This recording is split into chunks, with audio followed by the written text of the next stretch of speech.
which way we came here because of the mud holes up above. So coming up on the stream, actually an overflow from the lake.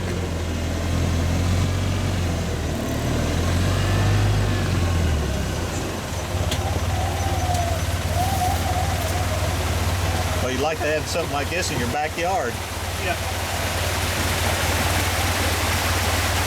That's really nice. I mean, it's got a lot.